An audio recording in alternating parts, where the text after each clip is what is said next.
여기 가난한 한국은 공짜로 보내줘도 절대로 가고 싶지 않다며 울부짖는 영국 여성이 있습니다.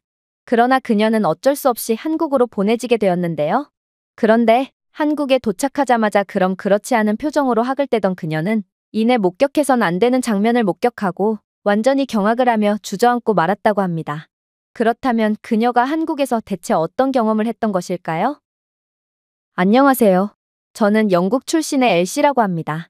저는 대학생으로 제겐 꽤나 특별한 친구들이 있는데요. 그건 바로 한국인 친구와 일본인 친구입니다. 그들은 제가 다니는 대학교로 교환학생을 온 친구들이었고 저희는 조별 과제를 하다 보니 친해졌는데요. 그리고 각기 다른 환경에서 자라온 저희였지만 저희는 꽤 잘 맞아서 어쩌다 보니 늘 세 명이서 어울려 다니곤 했죠. 그러나 한국인 지수와 일본인 마츠모토는 늘 미묘한 대립을 보이곤 했습니다. 사실 이건 대립이랄 것도 없이 일본인인 마츠모토가 은근슬쩍 한국을 깔보며 시비를 거는 거였죠. 마츠모토는 한국을 치켜 올려주는 것 같으면서도 늘 속내에는 가시가 돋쳐 있었거든요. 지수, 넌 대학교를 졸업하고 어떤 진로를 가질 거야? 혹시 너도 일자리를 구하러 일본으로 올 생각인 거야? 아무래도 한국은 일본보다 가난하니 요즘 한국의 젊은이들이 일본으로 일자리를 구하기 위해 쇄도하고 있다고 하거든. 하지만 마츠모토의 도발은 늘 같은 결과를 맞이할 뿐이었습니다. 글쎄, 1인당 GDP만 봐도 한국이 일본보다 높은데 내가 왜 내 연봉까지 깎아가면서 구태여 일본으로 가겠어? 또한 일본은 계속해서 경쟁력이 떨어지고 있는 국가지만 한국은 끝도 없이 올라가고 있는 국가인걸? 그리고 아무리 통계를 봐도 현재 일본의 젊은이들이 한국의 높은 연봉을 받기 위해 몰려오고 있는 상황인데 너는 10년 전 통계라도 본 거야? 마츠모토는 한국을 도발하다가 늘 본전도 못 건진 채 말로 흠씬 두들겨 맞곤 했지만 그녀는 한국에 대한 도끼라도 품은 것인지 늘 어떻게든 한국을 돌려가기 위해 안달이 나 있었죠. 그러다 한 번은 대형 사건이 터지게 되었습니다. 그건 바로 어쩌다 한국과 일본의 실제 국민들의 삶의 수준은 어느 쪽이 우위에 있을까라는 주제로 이야기를 나누게 되었을 때의 일이었는데요. 마츠모토는 이번에도 어김없이 한국을 돌려가기 시작하더군요. 한국이 최근 들어 경제 발전을 이룬 건 사실이지만 그래도 한국은 비교적 최근까지만 해도 일본의 식민지였던 국가잖아. 반면에 일본은 전통적인 선진국이고 말이야. 그런데 어떻게 한국인들이 일본인들보다 부유한 삶을 살 수가 있겠어? 하지만 지수는 이러한 무례한 도발에 대해 그저 여유 있는 미소만을 지을 뿐이었는데요. 그러면서 이젠 이러한 대답할 가치가 없는 한심한 말에 대꾸하는 것도 입만 아프니 제3자인 제가 자신의 한국 가정집과 마츠모토의 일본 가정집을 직접 체험하는 건 어떻겠냐는 놀라운 제안을 건네오는 거 아니겠어요? 사실 저는 교내 아마추어 다큐팀에서 활동하고 있고 다양한 주제로 영상을 촬영해서 여러 채널에 업로드하고 있는데요. 그래서 저는 순간적으로 이 주제로 다큐를 촬영하면 많은 사람들의 호기심을 충족시킬 수 있을 거라는 생각이 들었고 그렇게 지수의 제안을 승낙하게 되었습니다. 그리고 얼마 후 학교 방학이 찾아왔고 저는 마츠모토의 간곡한 부탁에 못 이겨 일본부터 향하게 되었죠. 사실 저는 일본 문화에 꽤나 관심이 많았기에 이러한 일본의 가정집을 직접 체험할 수 있는 기회에 상당한 감사를 느끼게 되었는데요. 그러나 이러한 기대감도 잠시 저는 마츠모토네 집에 도착하자마자 큰 충격을 받을 수밖에 없었습니다. 왜냐하면 마츠모토는 분명 중산층이라고 들었는데 그녀의 집은 중산층 가정이 사는 집이라고는 도저히 믿기지 않을 정도로 대부분의 가전제품들이 골동품들 뿐이었거든요. 선풍기, 에어컨, 냉장고, TV 등 그녀의 집에 존재하는 제품들은 이미 20년은 사용한 것처럼 보이는 누렇게 변색된 오래된 제품밖에 없었고 심지어 어떻게 된 게 일본은 바깥보다 집안이 더욱 추웠음에도 이들은 난방을 조금도 켜지 않고 있었는데요. 저는 이러한 이해할 수 없는 상황에 놀라 도대체 이게 무슨 상황이냐고 물어보니 마츠모토는 충격적인 대답을 건네올 뿐이었어요. 글쎄, 이게 바로 일본인들의 절제력과 환경보호를 위한 의지를 보여주는 대목이 아닐까 싶어. 우리는 물건을 최대한으로 아껴 쓰거든. 이건 졸부 같은 한국인들과는 차원이 다른 우수한 모습이지.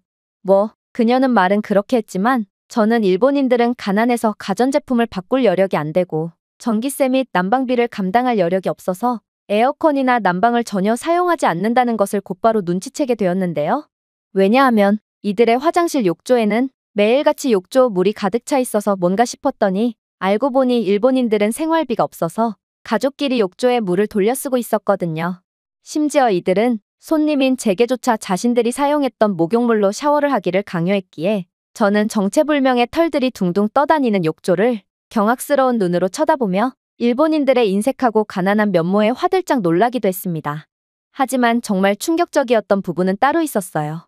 바로 마츠모토 가족은 이걸로 생존이 가능하긴 한 건가 싶을 정도로 매우 적은 음식만을 제공해 주었는데, 문제는 이들은 손님인 제게도 적은 음식만 먹을 것을 강요했으며 음식을 더 먹으려고 하기라도 하면 엄청난 눈치를 주었다는 건데요. 아무래도 일본인들의 평균 신장이 턱없이 작은 것도 이렇듯 제대로 된 영양 섭취를 하지 못하고 있기 때문인 모양이었고, 실제로 마츠모토의 아버지는 여자인 저보다도 키가 작은 것을 보니 일본의 한계는 더더욱 안타깝게 느껴질 뿐이었죠. 심지어 이틀 후에는 마츠모토가 다가와 염치도 없이 매일같이 얻어먹기만 하면 어떡하냐며, 아무리 손님인 저라지만 저도 자신의 가족을 위해 음식을 대접하거나 돈을 내야 한다며 그게 바로 일본의 예의라며 눈치를 주더라고요. 저는 그동안 낯선 타지에서 홀로 생활하는 마츠모토가 안타까워 여러 음식과 제방까지 제공하며 숙식을 지원해줬지만, 마츠모토는 받을 때는 좋다며 감사를 표하다가 막상 줄 때는 극한의 계산적인 태도를 보였고, 저는 이러한 일본의 소름 돋는 면모에 완전히 정이 떨어져서 그대로 일본의 열악한 모습을 전부 카메라에 담고 예정보다 빨리 한국으로 떠나버렸습니다. 사실 저는 영국으로 다시 돌아갈까도 진지하게 고민했어요. 일본에서의 경험이 너무나도 강력한 트라우마로 남아서 그런지 저는 한국에서도 실망스러운 경험을 하게 된다면 이젠 더 이상 인간을 믿을 수 없을 것 같다는 느낌이 들었거든요. 하지만 저는 용기를 내어 한국에 도착했고 한국인 지수에게 연락을 취하게 되었죠. 그리고 저는 지수에게 연락을 하자마자 경악을 금치 못할 경험을 하게 되었습니다. 바로 저는 일본에서 도망쳐 오느라 다소 급박하게 일정을 변경했음에도 지수는 그런 저를 공항까지 마중 나오며 그야말로 친구인 제게 엄청난 환영을 베풀어줬기 때문인데요. 심지어 일본인 마츠모토는 공항 근처에 도쿄에서 살고 있었음에도 저를 마중 나오지 않았지만, 지수는 공항에서 꽤나 먼 외곽 도시에 거주하면서도 갑작스럽게 일정을 변경한 저를 위해 마중 나와주다니, 이건 정말 감동스러운 모습이었죠. 그렇게 저는 지수의 특별한 환영을 받으며 그녀의 집으로 향하는 여정을 시작했습니다. 일단 저희는 공항버스를 타고 기차역이 정차하는 서울역으로 향했는데요. 그런데 저는 공항버스 안에서 창밖을 내다보며 정말 믿기지 않는 모습들만을 목격하게 되었죠. 솔직히 일본인 마츠모토는 저와 그녀가 단둘이 있을 때만 되면 계속해서 한국에 대한 조롱과 비하를 일삼곤 했는데요. 그녀의 논리는 한국은 일본의 식민지를 겪은 노예국가고 한국은 일본의 지배에서 벗어난 지 100년도 채 안 된 국가이므로 그런 국가가 발전을 해봐야 얼마나 발전을 했겠냐는 거였습니다. 그리고 저는 그녀의 지속적이고 끈질긴 주장에 거의 설득이 되었던 차였죠. 그런데 한국은 마츠모토가 말한 개발도상국의 모습은 온데간데 없이 오히려 영국보다도 훨씬 더 부유한 일상 모습을 자랑하고 있는 거 아니겠어요? 일단 한국 도로 곳곳에는 고급 슈퍼카들이 널려 있었고, 평범한 길거리에 마저 아무데서나 매장을 내지 않는 고급 디자이너 매장들이 즐비해 있었는데요.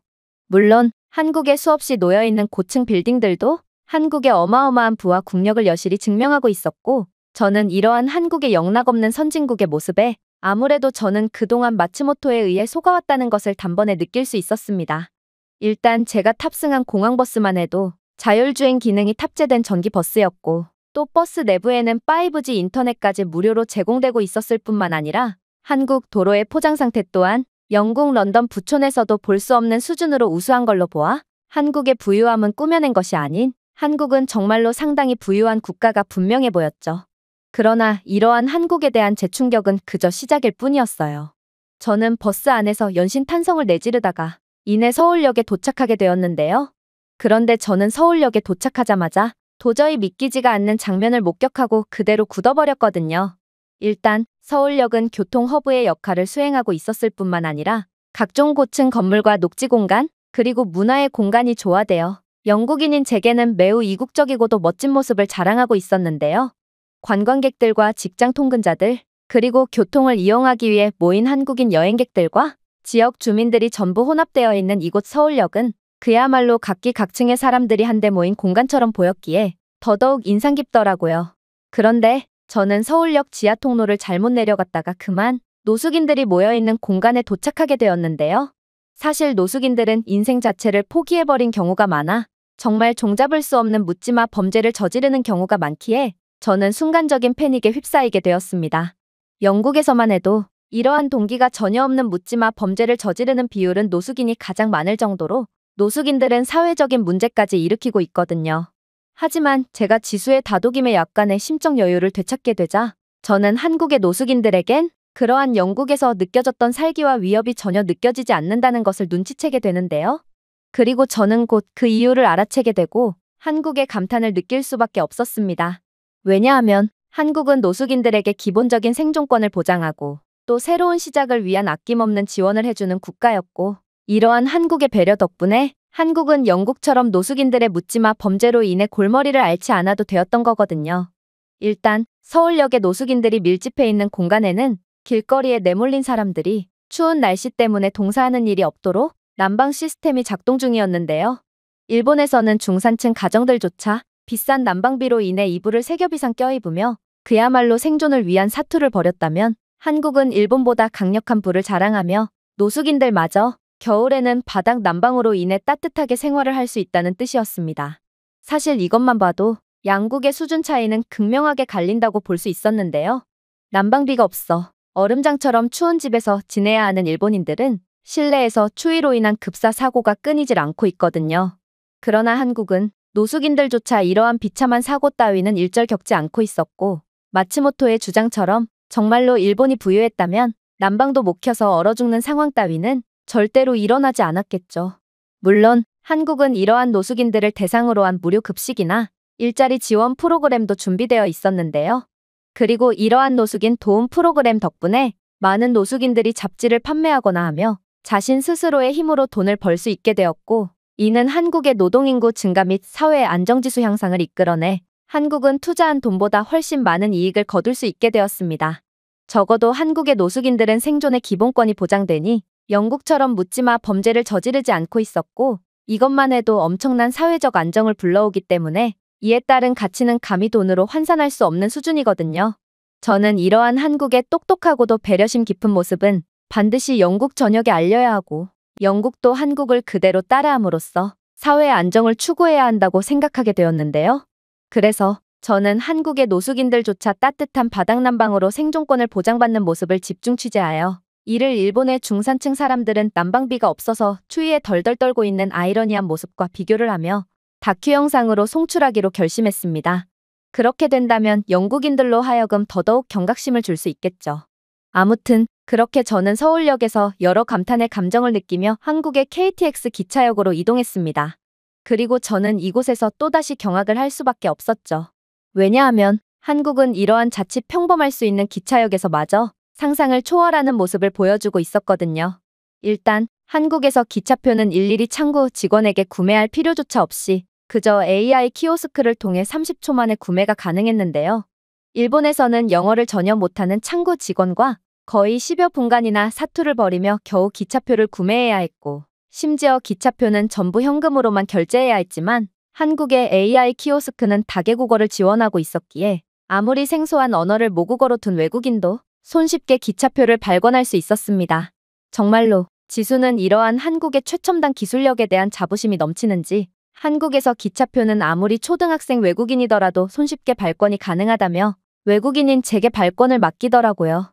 그리고 한국의 AI 키오스크는 매우 직관적인 시스템을 갖추고 있었을 뿐만 아니라 제가 향하는 목적지의 각종 특별한 장소와 볼거리들을 스크린을 통해 간접 체험할 수 있게끔 해주기도 했는데요. 심지어 제가 향할 목적지 근처에 인기가 많거나 저와 같은 영어 사용자들의 반응이 가장 좋았던 관광지까지 맞춤형 추천을 제안해 주었기에 저는 가만히 있어도 알아서 여행 일정을 짜주는 한국의 시스템에 감탄을 연발할 수밖에 없었죠. 이건 현지인의 도움 없이는 기차표 발권조차 제대로 할 수 없던 일본 기차역에서의 경험과는 차원이 다른 경험이었고 저는 이렇듯 기술력과 인프라, 시스템 등 모든 면에서 일본과는 차원이 다른 격차를 보여주는 한국의 모습에 정말 혀를 내두를 따름이었습니다. 그리고 도대체 이런 나라를 개발도상국이니 식민지니하며 비하를 해댔던 일본인 마츠모토의 자신감은 어디서 나온 건가 싶어 한숨을 쉴 뿐이었죠. 그렇게 저는 KTX를 탑승한 채 서울을 빠져나갔습니다. 역시나 한국은 기차마저도 매우 우수한 환경을 제공해주고 있었는데요. 분명 일본인 마츠모토는 기차 인프라는 일본이 압도적인 세계 1위며 한국은 그저 일본의 모든 것을 따라하기 바쁘지만 결국에는 개발도상국과 같은 오래되고 느린 기차 수준을 자랑할 뿐이라며 한국의 대중교통은 불편하고 신뢰할 수가 없다며 이간질을 해대곤 했는데요. 그러나 실제로 타본 한국의 KTX는 제가 이전에 본 어떤 기차보다도 심지어 일본의 신칸센보다도 훨씬 우수한 모습을 자랑하고 있었습니다. 한국의 기차는 완전히 자동화되었고 매우 깨끗하며 더 발전되어 있는 최첨단 기차였거든요. KTX는 시속 350km의 초고속 기차였기에 유럽 열차보다 2배는 빠른 속도를 자랑했을 뿐만 아니라 기차는 가죽으로 된 리클라이닝 시트, 기내 엔터테인먼트, 심지어 기호에 따라서 열선 쿠션도 대여할 수 있었기에 그야말로 이용객들에게 완전한 만족을 제공해 주었는데요. 특히나 KTX는 기차 내부뿐만 아니라 기차역에도 영어 방송 및 표지판이 매우 직관적으로 되어 있었기에 저는 굳이 한국인 친구 지수가 아니더라도 KTX를 혼자서도 손쉽게 이용할 수 있을 것 같았죠. 일본의 신칸센은 겉으로만 그럴듯하지 내부는 낡고 허름하고 영어 지시가 하나도 없었다는 것을 고려한다면 한국의 KTX는 일본의 기차와 비교조차 무색하다고 할 수 있었습니다. 그렇게 저는 예상과는 완전히 달랐던 한국에 또다시 감탄을 느끼며 지수가 살고 있다는 한 아파트 단지에 도착하게 되었습니다. 솔직히 지금까지의 제 한국에서의 경험은 분명 특별하긴 했지만 제 일본에서의 경험이 너무나도 강렬했던 탓일까. 저는 한국이 일반적인 거주 지역에서까지 지금까지의 놀라운 모습을 계속해서 보여줄 수 있을 거라는 생각은 전혀 안 들었는데요. 일본에서는 중산층 이상의 부유함을 자랑했던 마츠모토 가족은 수십 년은 된 오래된 건물에서 제대로 된 가전제품도 갖추지 못한 채 간신히 살아가고 있었는데 지수는 그러한 마츠모토보다도 가정 형편이 좋지 않다고 알고 있거든요. 정말로 지수는 자신은 분명 서민 계층이고 영국으로의 교환학생도 장학금이 없었다면 절대로 올 수 없었을 거라며 자신이야말로 한국의 평범한 사람들을 대표한다고 계속해서 주장해왔기에 저는 지수의 집은 마츠모토의 집과 비슷한 상황이거나 혹은 그래봤자 아주 약간 더 우위에 있는 게 다일 뿐일 거라고 생각할 수밖에 없었습니다. 그저 상상 이상으로 인색했던 일본 가정에서 쫄쫄 굶었던 저는 한국은 제발 먹을 거나 잘 좀 챙겨줬으면 하는 간절한 바람만을 가질 뿐이었죠. 그러나 저는 지수네 아파트 단지에 입장하기도 전에 충격적인 위기를 겪게 되었습니다. 바로 아파트 단지 바로 앞에서 턱을 잘못 보고 그대로 발목을 접질려 버렸기 때문인데요. 특히나 저는 원래부터 약한 발목을 가지고 있었기에 저는 그 자리에 주저앉아 고통에 신음을 낼 뿐이었죠. 그런데 그때 한국인 지수가 예상치도 못한 행동을 해오는 거 아니겠어요? 그녀는 아파트 단지 내부로 들어가면 모든 것이 해결이 된다는 알 수 없는 소리를 중얼거리며 아픈 저를 강제적으로 단지 내부로 끌고 가려고 했거든요. 이건 도저히 이해가 안 가는 상황이었습니다. 공항에서부터 이동을 하느라 지금은 어느새 해가 뉘엿뉘엿 지는 상황이었고 또 서울처럼 메가 도시도 아닌 이런 변두리 도시에서 병원이나 약국을 찾아볼 수 있을 리도 만무했거든요. 그래서 저는 이곳에 주저앉아 조금만 쉬고 싶었는데 도대체 지수는 무슨 생각으로 아픈 저를 강제로 끌고 가려고 한다는 말인가? 저는 그녀의 알 수 없는 행동에 약간의 우라가 치밀어 올랐는데요. 그러나 제 갑작스러운 일정 변경으로 인해 가장 고생했던 게 바로 지수였기에 저는 짜증을 가까스로 참고 지수의 부축을 받으며 그녀와 함께 단지 내부로 향하게 됩니다. 그런데 저는 그렇게 아파트 단지 내부로 들어감과 동시에 도저히 믿지 못할 장면을 목격하고 완전히 경악을 할 수밖에 없었습니다. 왜냐하면 한국의 아파트 단지 정문에는 웬 병원이 떡하니 존재하고 있었고 심지어 병원 옆에는 약국까지 존재하는 도저히 말이 안 되는 상황이 벌어져 있었거든요. 심지어 지금은 병원과 약국이 모두 문을 닫을 시간이었음에도 이러한 한국의 아파트 단지 내 병원과 약국은 24시간 영업이라는 상상을 초월하는 서비스를 제공하고 있었고 특히나 어떻게 이게 가능할 수가 있는 건지 이곳 병원은 동네 병원이라고는 믿기 힘들 정도로 전문적인 장비와 시스템들을 보유하고 있었기에 저는 빠르고 전문적인 진단과 치료를 곧바로 받을 수 있었습니다.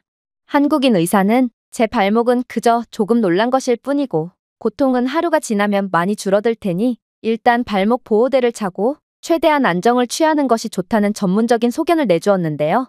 저는 이러한 한국의 단 5분 만에 병원으로 향해서 치료까지 전부 마칠 수 있는 막강한 의료 인프라를 보고 경악을 금치 못하고 말았습니다. 유럽 최고의 선진국이라고 여겨지는 영국이지만 그러한 영국의 수도인 런던에조차 병원은 그리 흔하게 찾아볼 수 있는 곳이 아니거든요. 런던 중심부의 부촌에서 거주하는 것이 아니라면 병원을 가기 위해 차를 타고 1시간 이상 이동하는 건 너무나도 당연하게 여겨지며 그러한 부족한 병원에는 미리 도착한 환자가 끝도 없는 줄을 서며 대기를 하고 있는 게 현실이죠. 오죽했으면 영국에는 병원 치료를 위해 병원으로 이동하고 줄을 서며 기다릴 동안 병이 나아버린다며 영국 병원에서는 의사가 병을 치료하는 것이 아닌 치료를 받기까지 너무나도 오랫동안 기다려야 해서 병이 저절로 낫는 경우가 훨씬 많다는 우스갯소리까지 있을 정도로 영국의 의료 인프라는 정말 최악이라고 할 수 있습니다. 그러나 한국은 그저 평범한 아파트 단지에마저 최고의 의료 인프라를 구비해 놓았다니 저는 한국의 압도적인 모습에 그저 말문이 막힐 뿐이었던 거였죠. 아무튼 그렇게 저는 한국의 충격적인 모습들을 전부 카메라에 담은 채 계속해서 이동했습니다. 하지만 대체 한국은 제 카메라 용량을 완전히 앗아갈 생각인지 계속해서 도저히 말이 안 되는 모습만을 보여줄 뿐이었는데요. 분명 마츠모토는 한국은 빈부격차가 매우 심한 국가로 서울 중심부에 사는 일부 사람들만 좋은 건물에서 사는 것일 뿐 일반적인 한국인들은 다 무너져가는 비좁은 건물에서 생존을 이어나가고 있다고 했지만 지수의 집은 지방에 위치해 있었음에도 마츠모토가 사는 건물보다 훨씬 더 세련되고 최첨단의 건물에서 살고 있었거든요. 일단 아파트 출입문부터가 그랬습니다. 지수가 사는 아파트 내부로 들어가기 위해서는 입구에 얼굴 인식 과정을 거쳐야 할 뿐만 아니라 얼굴 인식을 거치면 엘리베이터는 사람을 인식하고 자동으로 1층으로 내려오도록 시스템화되어 있는 마치 미래에서나 볼 법한 모습이 당연하다는 듯 펼쳐져 있었거든요.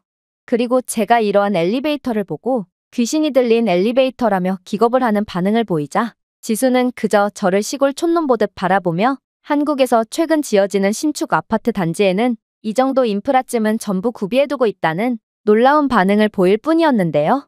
그렇게 유럽 최고의 국가인 자랑스러운 영국인에서 완전히 개발도상국의 시골 사람으로 전락해버린 저는 어안이 벙벙해진 채 지수를 따라 엘리베이터에 탑승할 뿐이었습니다. 그리고 그렇게 들어가게 된 지수네 집에서 저는 생각지도 못했던 대우를 받게 되었죠.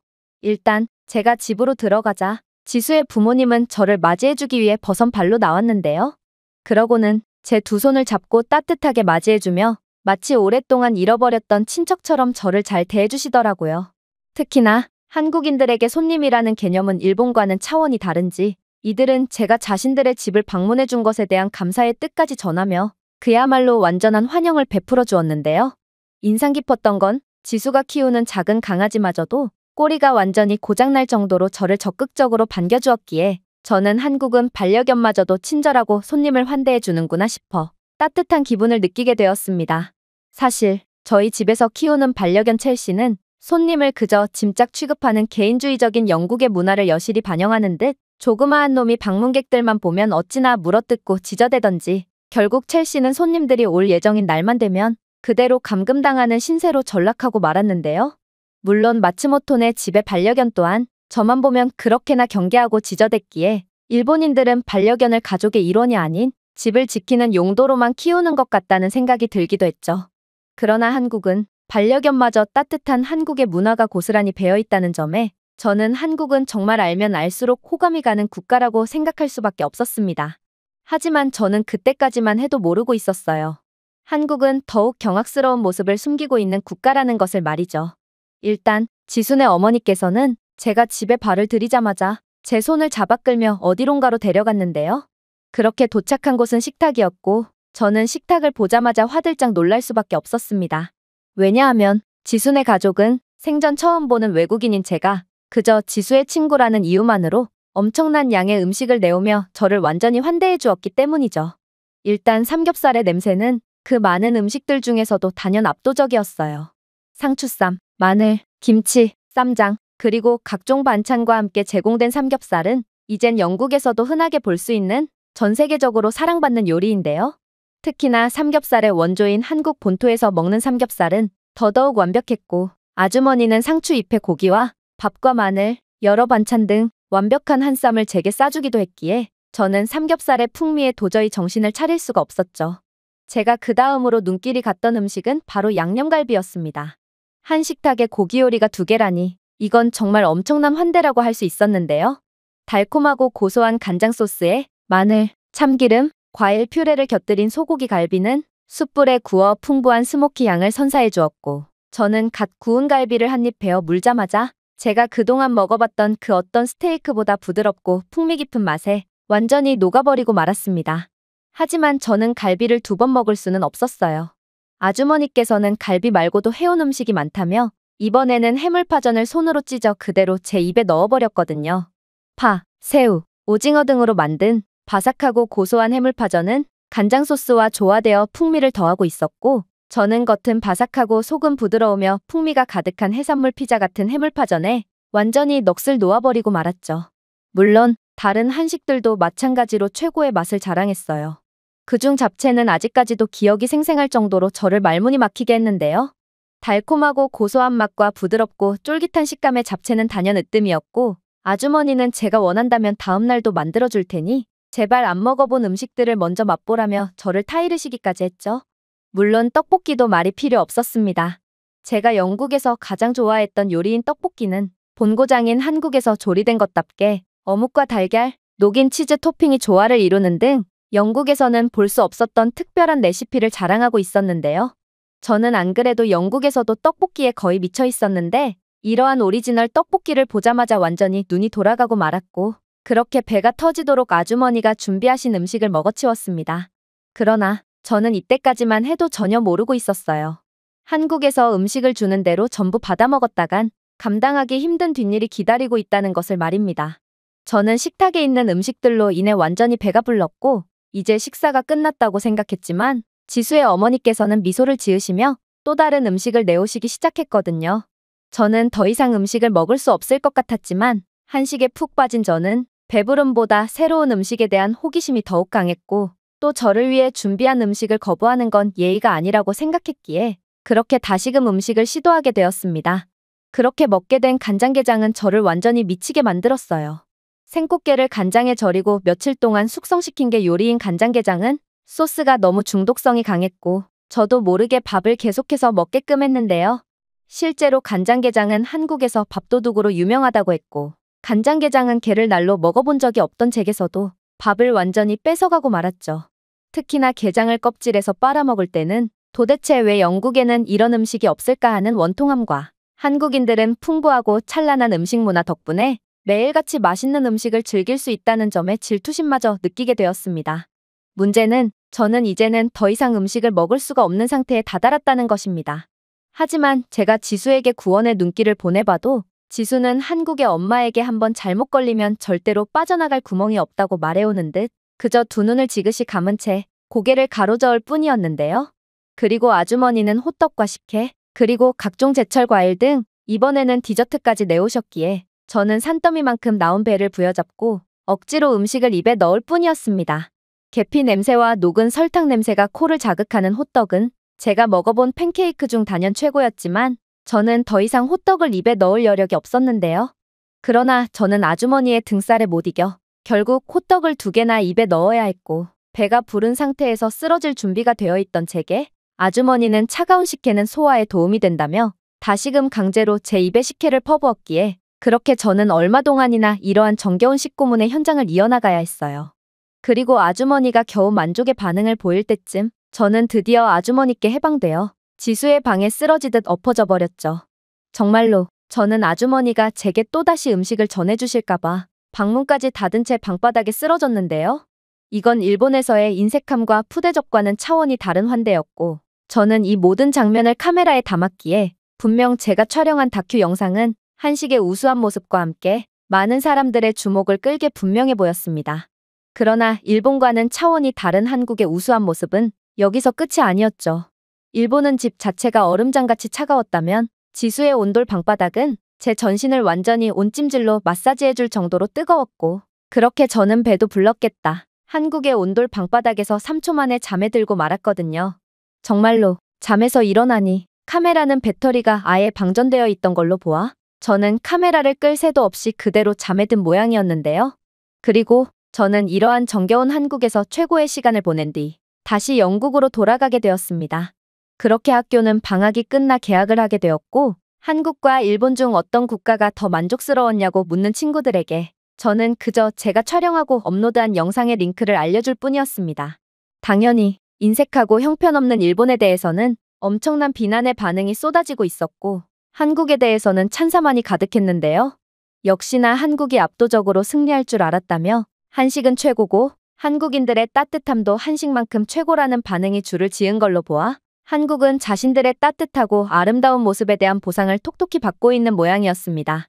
그와는 반대로 많은 사람들이 일본에서 불쾌한 경험을 했다며 일본은 겉과 속이 다른 국가고 자신들은 이러한 일본의 보여주기식 친절에 속은 사람들을 보며 울분의 감정을 느꼈는데 이러한 일본의 실체가 낱낱이 공개가 되어 기쁘다는 반응들이 쇄도하는 걸로 보아 애초에 일본을 벼르고 있던 사람들 자체가 상당히 많은 것 같았습니다. 그리고 그러한 일본의 행보는 전부 자신들에게 업보로 돌아간 셈이었죠. 그렇게나 여유만만했던 마츠모토는 이전의 태도는 온데간데 없이 제게 몰래 접근해서 영상을 내리라며 졸렬한 반응을 보이는 걸로 보아 이런 게 바로 일본의 실체인 모양이었는데요. 아무튼 저는 한국 덕분에 최고의 경험을 할 수 있었고 제 영상 덕분에 한국이 더 많은 인기와 찬사를 얻고 있는 상황에 저는 더없는 만족감을 느끼고 있는 상황이랍니다. 제가 준비해온 내용은 여기까지입니다. 끝까지 시청해주셔서 진심으로 감사드리며 여러분들의 구독과 좋아요, 알림 설정은 영상 제작에 큰 힘이 됩니다. 이상 세모튜브였습니다.